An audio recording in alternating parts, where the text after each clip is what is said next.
Hello, my name is Francisco Vasquez Cruz, and I'm going to be talking about the Apple's Beatles negotiation. The parties involved in this negotiation are the Beatles, Apple, and EMI. The Beatles refused the offer of Apple to include them in their iTunes and sued them for infringement of copyright and trademarks. The second issue cropped up with the use of the name of the Beatles over the music synthesizer. The negotiation between the Beatles and Apple Corporation were due to a deal which said that Apple wanted to include the Beatles song in their iTunes. The situation was not friendly, as in 1978, Beatles had accused Apple of infringement of their trademark and sued them. Then the Beatles licensed their name to the Apple company and again fought over the music synthesizer. They accepted on the deal to sell the Beatles singles and also the albums on iTunes.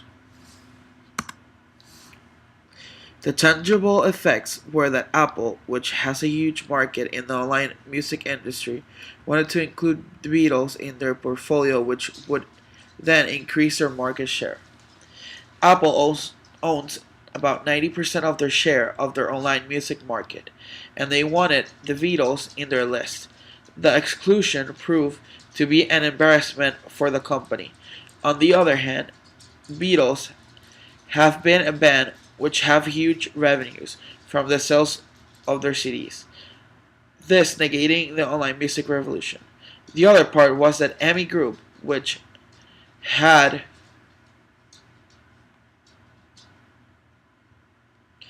been in a financial trouble, they wanted to sell the stake they had in the Beatles song, which will give them enough funds to bail out of the money they had owned a CD bank. Apple wanted to get the deals from EMI with permissions from the Beatles, and this would help them cover the remaining part of the online music industry market. EMI wanted to sell the rich catalog collection, which it had to get around $500 million, which will help them to deal with the funding problem.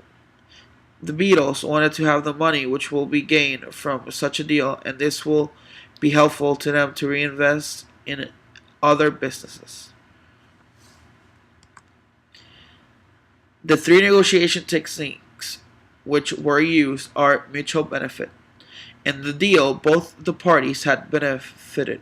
Apple had been successful in the inclusion of the Beatles and their music collection in their product offering.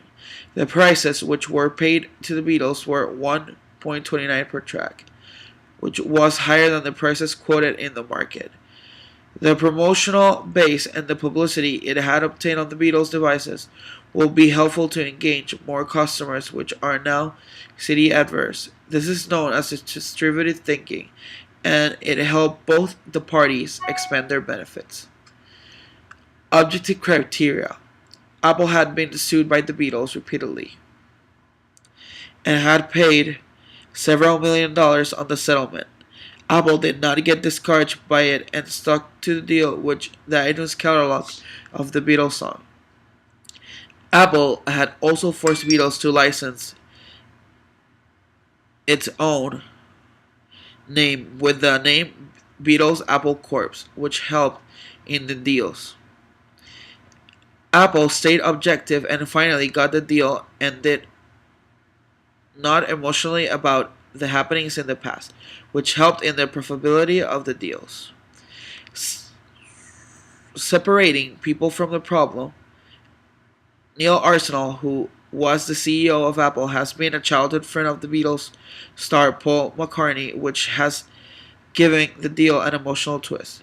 But after the new CEO came into effect, which was Jeff Jones, who kept the people from emotionally side and thus opened a new idea of deal making. This opened a new side of the deal making for iTunes.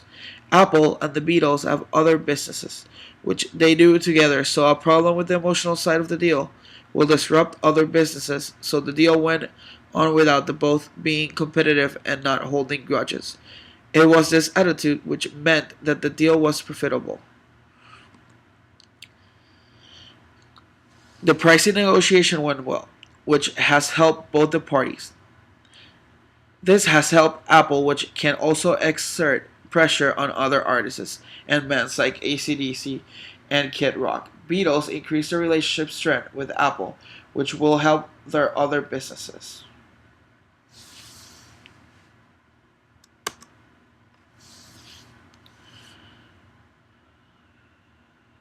The prices which both Apple and Beatles were selling their respective products was not imposed on each other, and so it was seen that in the wake of the future negotiations, there would not be a hindrance between both the parties. The lack of trust came from the third party, which wanted to give up its stake for meeting its business propositions.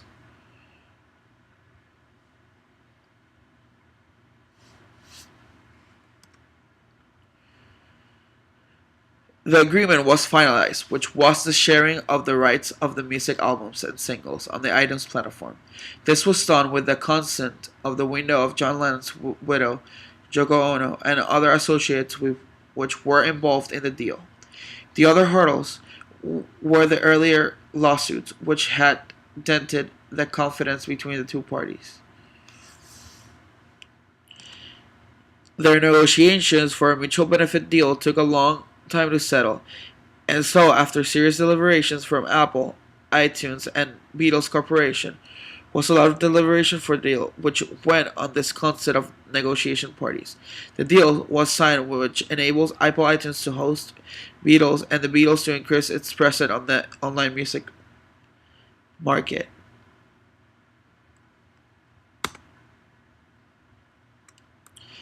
There was a lot of deliberation for the deal, which went on with the consent of the negotiation parties, which was characterized by various lawsuits regarding copyright infringement and also regarding the Apple's Beatles Corp. license deal. The agreement was reached and there was a huge boost for iTunes, which helped in gaining the market share with the Beatles contract. The window of opportunity is that Apple has a huge hold on the market share, and this will help the upliftment and increasing the popularity of the Beatles over the online music platform. The window of opportunity will be the professional interests, which are attached to the deal, and the funds crunch at EMI Records, which will provide the driving force for the deal to come through. Thank you for listening.